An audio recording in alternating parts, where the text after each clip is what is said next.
Go ahead. I'd like to welcome you today to our Beef and Forage Focus webinars. These are a series of webinars that we host on the first and third Tuesday of the month. And today I'm pleased to have Jason Gross with us, who's an engineering technician that works with site management, specifically around confined animal feeding. And with the drought going on, a lot of folks considering the option of dry lotting cows for feeding this spring and summer. And so Jason Gross there with us some thoughts around selecting a site to do that. Jason? Yeah, thank you, Aaron. Again, I work for biological systems engineering, and primarily it's just been developing and designing runoff water treatment systems for small and medium animal feeding operations, and also feedlot design. So this kind of fits right in there with what I do day to day. So kind of get into why are we here today, and we want to do a little quick overview on some of our state regulations based off of animal feeding operations, AFOs and our CAFOs, site selection of temporary open lot confinements, maybe incorporated into some of our grazing systems, and then how do we kind of get back into our normal operation once this drought does break. Most of the regulatory requirements were covered by Dr. Amy Schmidt a couple weeks ago on these webinars at beef.unl.edu, and you can see environmental and regulatory considerations during temporary confinement of cattle.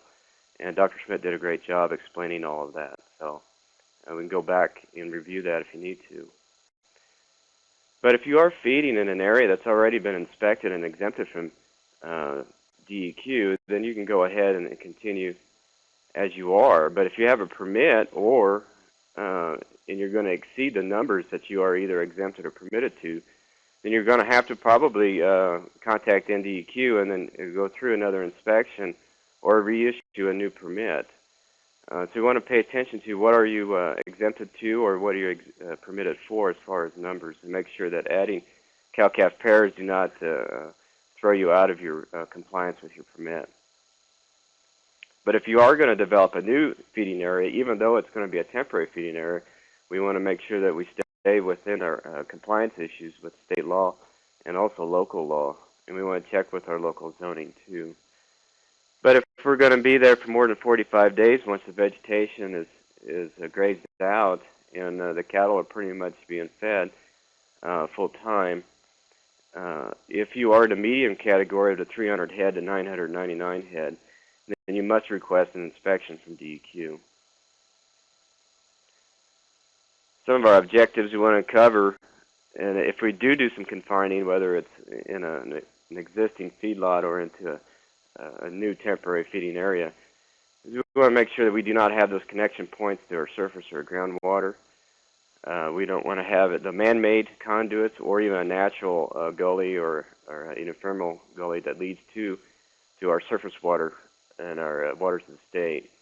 So maybe we may want to pull some placement in between some level terraces or a pivot corner or a crop field or even into a pasture, but it's something that stays away as far as we can from our surface and our groundwaters.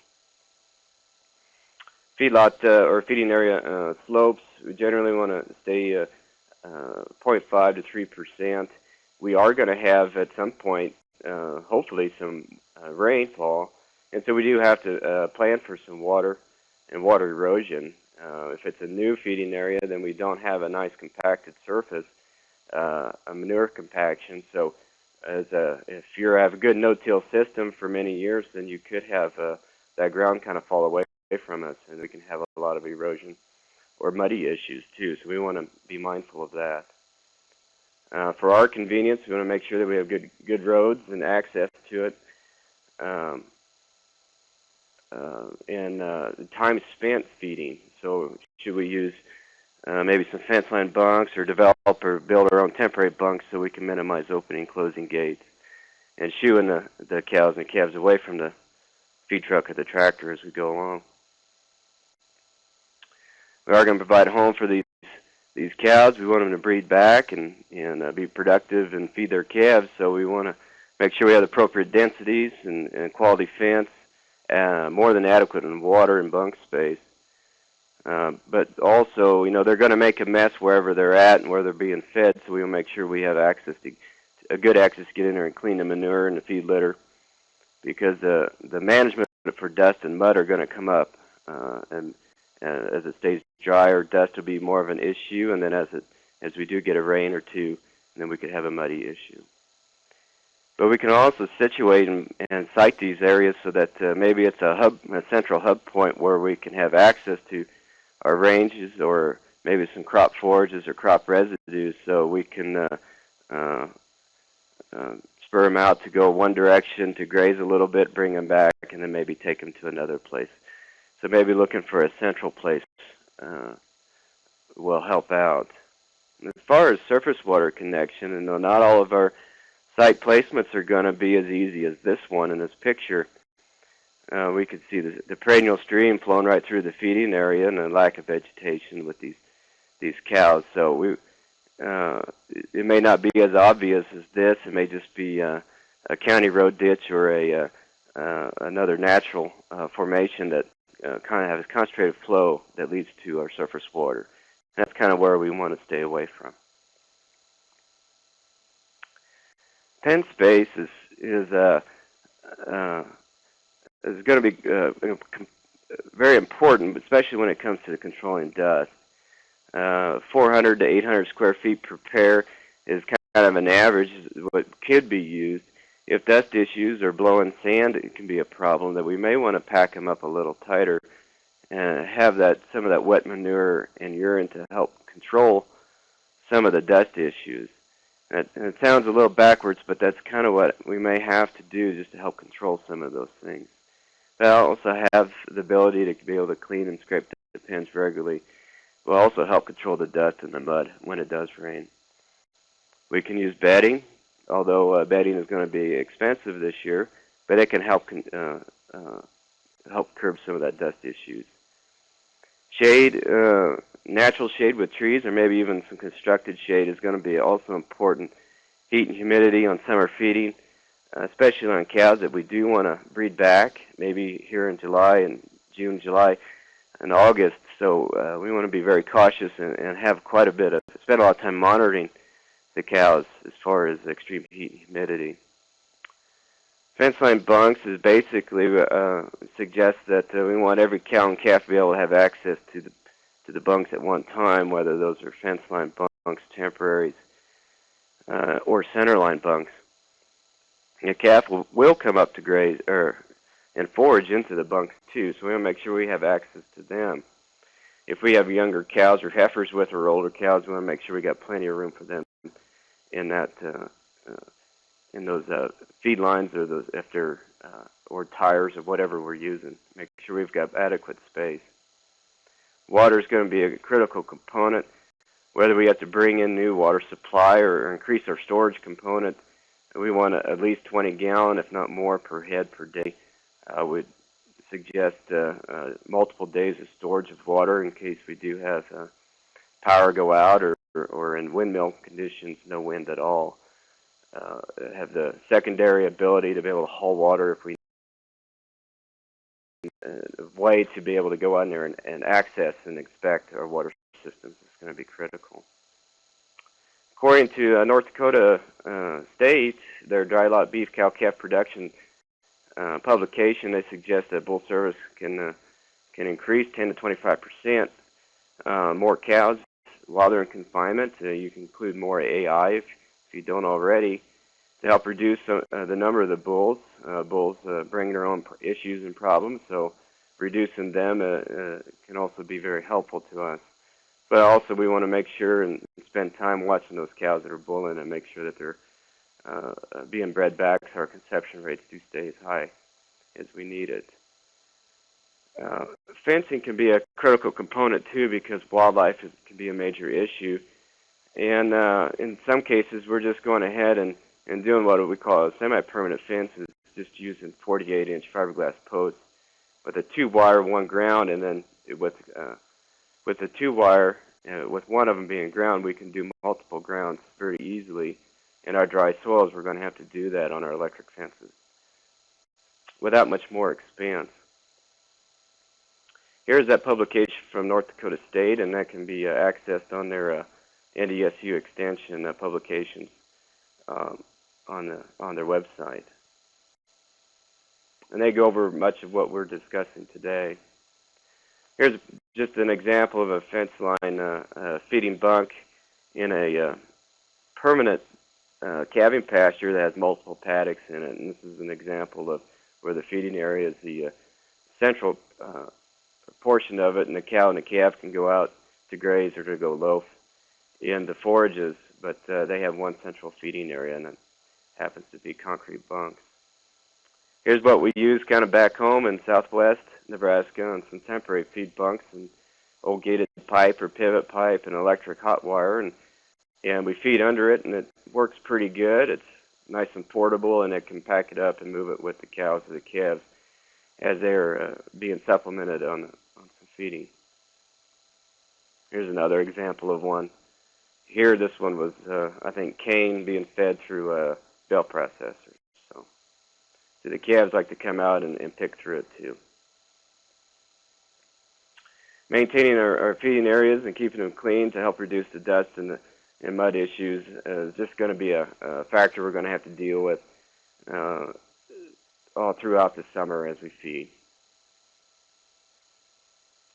Moving into feeding in the pastures, I come up with kind of two options. One is that we're going to develop temporary feeding areas within the pasture as a kind of a fenced-in program, and then we're going to allow access to pastures or one pasture or multiples. And it kind of help keep the mess all in one spot, but then allow us to graze a little, but not get into an overgraze situation. Option two, a lot of people do, and probably will do this summer, is we're going to feed in multiple places. We're going to use one pasture or multiple pastures to do so. And we want to follow our same animal feeding operation rules with Title 130 in Nebraska on our no connection to surface water in or where we feed on these two options. If we're going to develop fenced-in feeding areas in our pastures, then maybe for a long-term situation, we can keep the mess all in one spot so we can get in and clean it. It could be our central location and allow access to other grazing opportunities out there. One of the issues that we run into specifically on feeding on pasture is that cows want to go for the what's greening up out there and not being consumed to what is being fed them. We're probably going to feed a lot of poorer quality forages this summer until new forages are developed. So they may want to watch for some body condition score and some loss of weight on the cows because they're going after what the grass and not so much what is being fed. And here's an example of a cow looking for that cool season grass, and instead of being going into the tire where she's got her diet to eat. We may want this to be a different area than our calving pastures. Our calving pastures normally get kind of roughed up anyway this time of the year on our spring calving, and so we may want to, and we want to have it so that it's in good shape come next year when we calve again. So maybe we want to develop a new area that we can isolate off and rehabilitate once this drought is over with. We want to be able to, if we own these temporary feeding areas, then we can maybe get back into normal grazing a little bit better by not putting that stress onto those pastures and already have this area fenced out for rehabilitation. We can bring in temporary watering source so that we don't lock in a permanent stock tank. Also, we can boost water to a new feeding area through portable stock tanks or gravity flow systems off of pipelines or other windmill stock tanks too. Here's an example of a portable stock tank with a polyethylene supply line that we can use to go off of a hydrant or off of an underground pipeline into a temporary feeding area. Solar systems and windmills or other gravity systems we can use to give us a kind of an auxiliary watering source. So getting into feeding in multiple areas, I'd say that's okay. It's a good system for shorter term as we're waiting for or maybe some crop forages to develop this summer, or maybe we're waiting for this drought to break a little earlier and we can get onto other ranges. It's good that we can spread out the manure and feed in a wide open area, but we want to be careful in what we're feeding too. Are we bringing in hay and forages from outside of our local region that may have some noxious weeds or annual weeds that can be tough to control? Or maybe a fully mature cane that would have want to germinate and come into a high nitrate issue on volunteer canes. We want to be careful with what we're feeding and if we're feeding it on our ranges. Stressing these pastures will add time to its rehabilitation after the drought breaks, and we've seen that for much of western Nebraska in our last drought a few years ago, that it takes quite a while for these pastures to come back into full production. And so we want to make sure that we're aware of a consequence of feeding and putting a lot of stress on a complete pasture.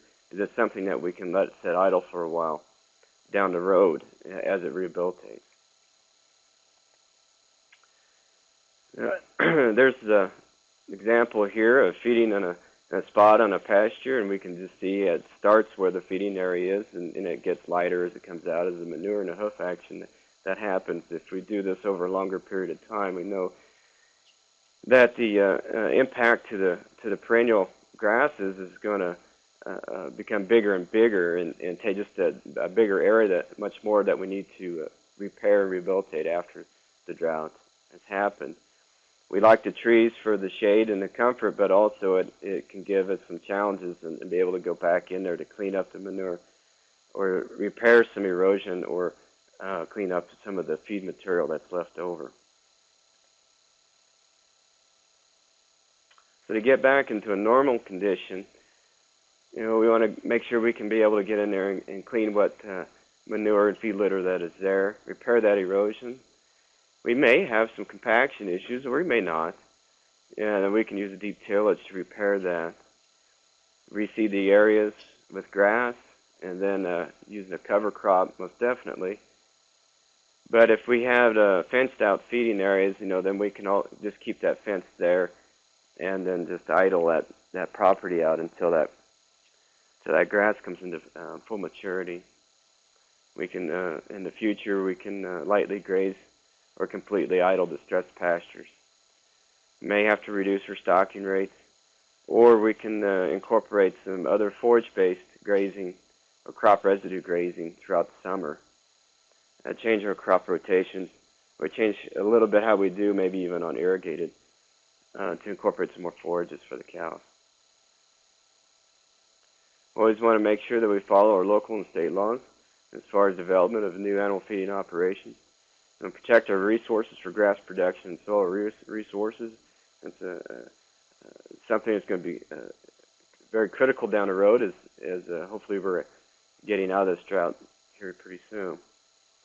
We want to have something that's convenient for us. We got plenty of chores to do in the summer, and good roads and a good system so that we can check the cows and make sure their health is doing well, and then we get back to our normal work summer chores. We'll develop a plan so that we can get out of this drought and get back into normal without much trouble too. Here's another slide on feeding on rubber tires, and we can see the native range is a little hurt here because of the activity of the cows and the feeding there. But we want to go from part of our rehabilitation plan. We want to be able to go from here into what probably more ideally, for the cows and the calves to be in. So we want to make sure that we follow the practices so that we can do this. And if you got any other questions, then feel free to give me any calls.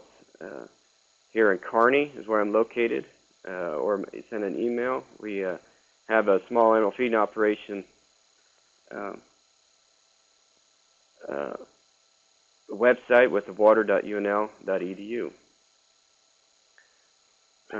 Was there a question, Aaron? Yeah, I actually do have a question from Gary Stopper. What about feeding on a pivot corner? Is that an option? Oh, that's a great option as long as it is not, we got a separation distance from there to any surface water. The pivot corners usually have good access roads and are pretty good size, 5 or 6 or 7 acres.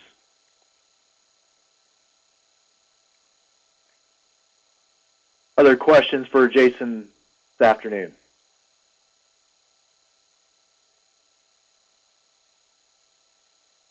Well, Jason, I don't see any other questions come in. Again, if you have questions for Jason, his contact information is on the screen. And our next Beef and Forage Focus webinar will be on Tuesday, April 2nd. And Dr. Jerry Valesky will be with us talking about what are some options in terms of grazing some annual forages and managing those this spring and this summer. With that, thanks again, Jason, for joining us. And this will be posted on the website here in a couple days. Thank you.